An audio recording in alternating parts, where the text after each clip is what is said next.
Hey everybody, Rick here. The CyberWire Pro's quarterly analyst call, where we discuss the biggest stories in cybersecurity for the past 90 days, is quickly coming up on June 30th from 2 to 3 p.m. Eastern Time. Industry experts joining me for this discussion are Dr. Georgiana Shea, Chief Technologist of the Foundation for Defense of Democracies, and Ben Yellen, co-host of the Caveat podcast and program director for public policy and external affairs at the Maryland Center for Health and Homeland Security. This quarter has been busy. You don't want to miss this discussion. We have a lot to talk about. Subscribe to CyberWire Pro to become part of the conversation at thecyberwire.com/pro. And now, a message from our sponsor, Insights. Insights believes that threat intelligence benefits organizations of all shapes and sizes by helping them proactively defend against an attacker's next move. That's why Insights is offering a free, personalized company threat intelligence report to help you manage the risk in today's cybersecurity landscape. Using only your company's domain, Insights' proprietary tools find potential external threats, including phishing attacks and dark web mentions, targeting your organization within minutes. To download your free threat intelligence report, go to insights.com/cyberwire. And we thank Insights for sponsoring our show.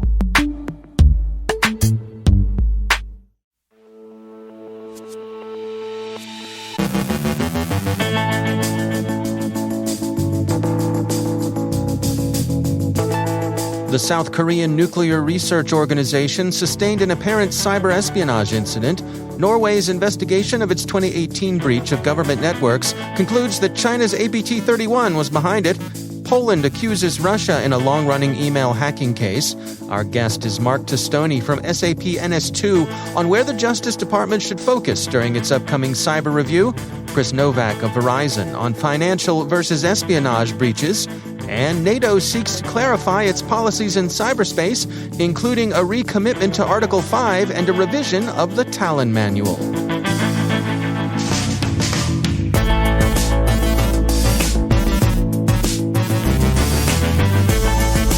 From the CyberWire studios at Data Tribe, I'm Dave Bittner with your CyberWire summary for Monday, June 21st, 2021.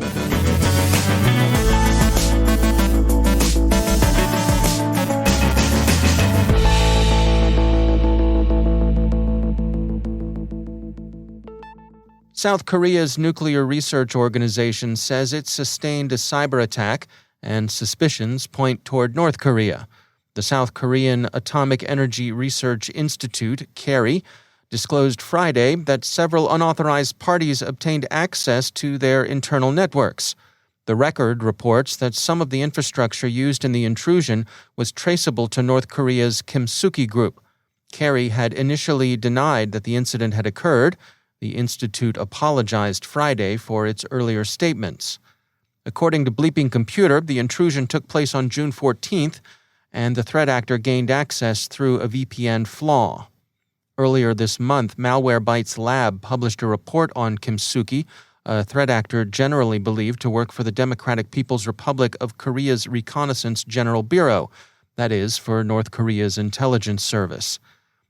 Malwarebytes listed an extensive number of targets, including the Ministry of Foreign Affairs, Republic of Korea First and Second Secretaries, the Trade Minister, the Deputy Consul General at Korean Consulate General in Hong Kong, the International Atomic Energy Agency Nuclear Security Officer, the Ambassador of the Embassy of Sri Lanka to the Republic of Korea, and the Ministry of Foreign Affairs and Trade Counselor. Norway has attributed a 2018 breach of its government IT network to China. Specifically, the Police Security Service, known by the acronym PST, said the cyberespionage incident was the work of APT-31. The PST stated, quote, "The investigation revealed that the actor succeeded in acquiring administrator rights that gave it access to centralized computer systems used by all state administration offices in the country. The actor also succeeded in transferring some data from the office's systems. No reliable technical findings have been made of what information was transferred, but the investigation shows that there were probably usernames and passwords associated with employees in various state administration offices." end quote. Warsaw says its recent cyber attack was Moscow's work, or at least the work of threat actors working from Russia. Senior members of Poland's government met last week for a closed-door discussion of an email hacking incident. On Friday, Deputy Prime Minister Jarosław Kaczyński said, as Reuters quotes him, "The analysis of our services and the secret services of our allies allow us to clearly state that the cyber attack was carried out from the territory of the Russian Federation. Its scale and range are wide," end quote. Emails belonging to members of parliament and government officials were accessed, as were some emails belonging to members of their families. The incident seemed to have no particular bias for or against any political party, as multiple parties were affected. According to Bleeping Computer, the attacks affected at least 30 members of parliament, officials, and journalists, with the campaign beginning last September. The record says that Poland's internal security agency has notified its NATO allies of recent Russian cyber attacks, the goal of which, Polish officials say, has been to hit Polish society and destabilize the country. An EU diplomat familiar with the incident told Politico that, quote, "On Friday, Poland handed over to the EU member states, the European Commission, and the Council a document on the details of cyber attacks carried out in recent days." That diplomat also said that operational and technical analysis carried out by Polish national security incident response teams confirmed that the infrastructure and modus operandi used during cyber attacks were the same as those used by Russian-sponsored entities, end quote. Speculation in the press suggests that the email theft may have been the work of Russia's SVR. The statements by Polish authorities are worth reviewing in the context of the communiqué NATO issued last week after its Brussels summit and 2 days before Wednesday's meeting between Russian President Putin and U.S. President Biden. The Atlantic Alliance began by reiterating its commitment to Article 5, the collective defense agreement under which an attack on one member is regarded as an attack against all. It also called out the increasing tempo of Russian hybrid operations, specifically including cyber operations, disinformation, and the toleration of cybercrime. The communiqué said, quote, "In addition to its military activities, Russia has also intensified its hybrid actions against NATO allies and partners, including through proxies. This includes attempted interference in allied elections and democratic processes, political and economic pressure and intimidation, widespread disinformation campaigns, malicious cyber activities, and turning a blind eye to cyber criminals operating from its territory, including those who target and disrupt critical infrastructure in NATO countries," end quote. With respect to cyber attacks in particular, the communiqué said that cyber threats to the security of the alliance are complex, destructive, coercive, and becoming ever more frequent. This has been recently illustrated by ransomware incidents and other malicious cyber activity targeting our critical infrastructure and democratic institutions, which might have systemic effects and cause significant harm. In the event of a cyber attack, the North Atlantic Council would decide on a case-by-case basis whether to invoke Article 5. NATO's comprehensive cyber defense policy promises to actively deter, defend against, and counter the full spectrum of cyber threats, including those conducted as part of hybrid campaigns in accordance with international law. And indeed, that international law continues to evolve as nations seek to achieve greater clarity over what's permissible and impermissible action in cyberspace. The Washington Post reports that the Tallinn Manual on the international law applicable to cyber operations, the NATO-sponsored document that's occupied a leading position framing discussion of cyber conflict, will be undergoing its third revision, the first since 2017. The revision won't come quickly. A 5-year process is envisioned. Among the aims of the revision are to clarify what commentators are calling the red lines that nation-states would cross at their peril, and to help dampen the possibility that retaliation might lead to uncontrolled escalation. The Economist sees this convergence of cybercrime and state-directed hacking as a defining feature of next-gen bank robbery, whether in the form of privateering, as observers have seen in the activities of Russian ransomware gangs, or in state toleration of cybercrime, a more charitable reading of the Russian gangs' activities, or even in direct theft by the states themselves, as seen in the operations of North Korea's Lazarus Group. The relationship can be close, complex, and deniable.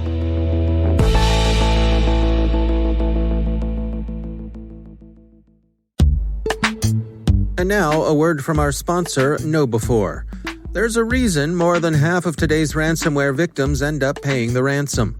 Cybercriminals have become thoughtful, taking time to maximize your organization's potential damage and their payoffs. After achieving root access, the bad guys explore your network, reading email, finding data troves, and once they know you, they craft a plan to cause the most panic, pain, and operational disruption. Ransomware has gone nuclear. The folks at KnowBe4 have an upcoming webinar that'll get you up to speed on ransomware. In this webinar, you'll find out why data backups, even offline backups, won't save you, why ransomware isn't your real problem, and how your end users can become your best last line of defense. Go to knowbe4.com/ransom to learn more about the webinar. That's knowbe4.com/ransom. And we thank KnowBe4 for sponsoring our show.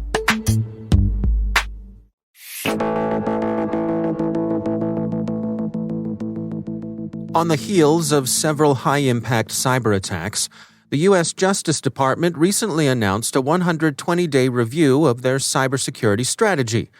Joining me to discuss that move is Mark Testoni, CEO of SAP's national security arm, SAP NS2, which provides cybersecurity and secure cloud solutions to U.S. government agencies. You know, we've had a series of events, and obviously that are pretty significant in the cyber arena in recent months. Going back to the fall, the SolarWinds and Hafnium situation, and then most recently Colonial, and now even today we have a meatpacking company out of Brazil that's been affected, that's affecting us. The net is I think there's an overall genesis or awareness of the cyber threat implications that are much broader than the average person normally sees. And so as the new administration's coming in, many of the segments of government are looking at this problem, and injustice has a very important role in cyber from a standpoint of it to play with the FBI. And even on a broader level, there's a large cyber division within justice. And I think they're stepping up to take a step back and a lead to say, hey, what should we be doing inside the federal government better? And perhaps more importantly, what should we be doing not only inside the government, but even beyond the walls of the government to create a greater sphere of collaboration? So I think just the nature of the threat, the evolution of the threat. And now it's what's interesting in these latest attacks is they're becoming more in the face of mainstream America. And it really shows the relationship between individuals, both as employees and companies and in themselves, and how they implicate this entire cyber. And where do you suppose they stand in terms of being able to collaborate with the private sector and to really execute on the plans that they come up with? Dave, that's $1 million question, or I guess in the old days they would have said it was a $64,000 question. Interestingly, there have been many calls, a Solarian Commission, Senator King, actually I heard him recently talking about this. He wrote an op-ed in one of the papers talking about the need for collaboration. The problem I see with collaboration in general is the government views it as the private sector needs to share threat information and or breach information with the government because to help the government better understand the threat profile and to, quote, get assistance. I really think there needs to be an approach that's different than the past. It needs to be true collaboration, and that's what's missing from even Senator King's remarks and others. It's about bringing not only the collection and sharing of information together, but the sharing of talent and resources. To me, that's critically important. And right now, I don't believe we have that strong forum to be able to do that. Where do we stand right now when it comes to trust between the government and the private sector? I mean, is that a tenuous relationship? Is it healthy? What's your experience there? I mean, it's a mixed bag to some degree, Dave. I mean, companies get leery when they open their kimonos at times to the federal government because they feel they potentially could face some sort of prosecutorial risk or other because maybe they didn't do things correctly. I'm not saying that companies and an organization shouldn't be pursued when they're negligent, but we want to not make that the first thing that organizations think about when they're in a collaborative mind.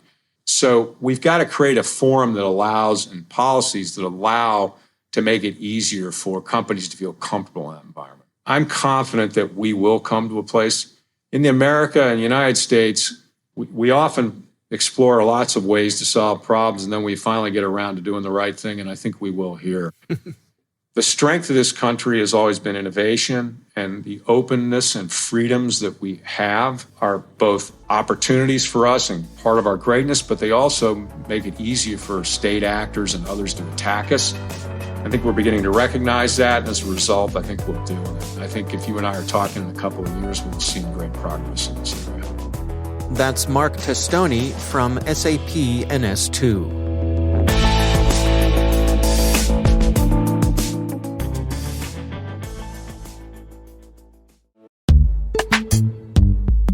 And now, a word from our sponsor, Dragos. Register for the free virtual Dragos Industrial Security Conference on November 5th. Presented exclusively for industrial asset owners and operators, you'll hear the latest research on ICS threats, vulnerabilities, and malware, lessons learned from incident response and threat hunting teams, and unmatched swag. Visit dragos.com/DISC. That's dragos.com/DISC. And we thank Dragos for sponsoring our show.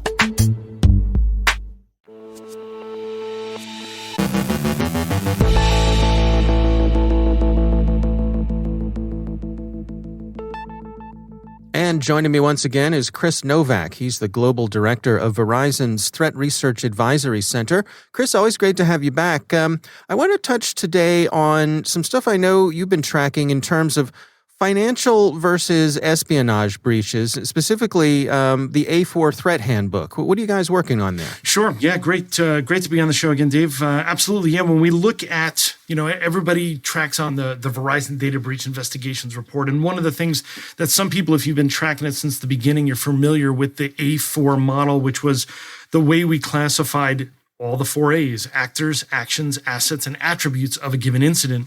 And so what we've done is essentially publish what we call the A4 Threat Handbook to kind of help better put perspective on how we look at those 4 A's, and then also in particular comparing and contrasting how they relate between financially motivated breaches and espionage motivated breaches. Well, let's dig into that some. I mean, first of all, I'm curious, are we seeing any sort of fuzzing between those two things? Is the line a clear one? It's interesting that you ask that, because when we look at it, going back, about 10 years at the data, we've actually kind of identified what we consider to be 6 different motives to cyber attacks. You see financial motivation, espionage, fun, grudge, convenience, and ideology. That's the way that we've grouped them. And the first 2 that I mentioned, financial and espionage, really are probably the most interesting, just because they make up about 94% of all of what we see. The rest are really kind of a small blur in the background. But when you ask about the line between the two, we actually see that if you look at the top targets for financially motivated breaches, the top 3 are financials, not surprising there, at 29%, accommodations at 16%, and retail at 11%. And I think a lot of that has to do with the sheer quantity of very directly related financial data that there is in those environments to steal. Versus if you look at the top 3 for espionage-motivated campaigns and breaches, you don't see those 3 in there at all. The top one is public sector at 29%, manufacturing at 21%, and professional services at 10%. And I think the reason we're not seeing as much blurring between the two is you look at espionage, it's almost entirely going after intellectual property and trade secrets. And if you kind of look at the mishmash of all the different industries that you're looking at, you kind of see a pocket of real deep, valuable intellectual property in the public sector, manufacturing, professional services side of things, or even on the public sector side, you got a lot of state secrets Whereas on the financial side, that data is typically commingled in different types of institutions. Well, and how does that extend to the threat actors themselves? I mean, do they tend to silo themselves into, this group is focused on financial, this group is focused on espionage? What are you seeing there? Yeah, interestingly enough, what we typically see there is on the financially motivated attacks, it is almost exclusively organized crime that is behind a lot of that is typically what we're seeing. And not terribly surprising organized crime since the beginning of when we were tracking probably, criminal statistics. That's typically what they were motivated by was, financial gain. Whereas on the espionage side of things, typically what we see there is it is either nation state or state affiliated is typically the leading elements of it.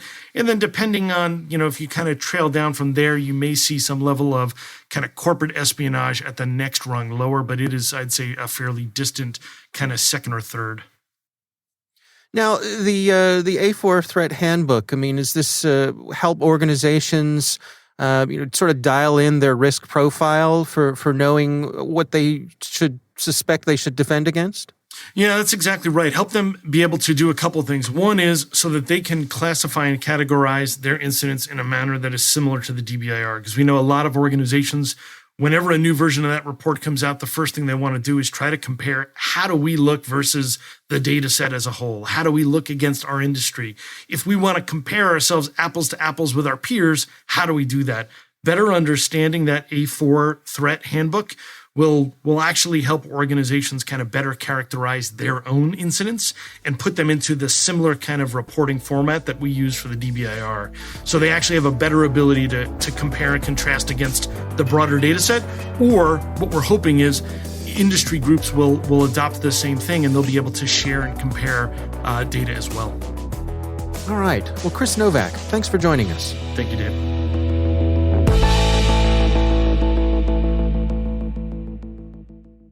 Thanks to all of our sponsors for making the CyberWire possible.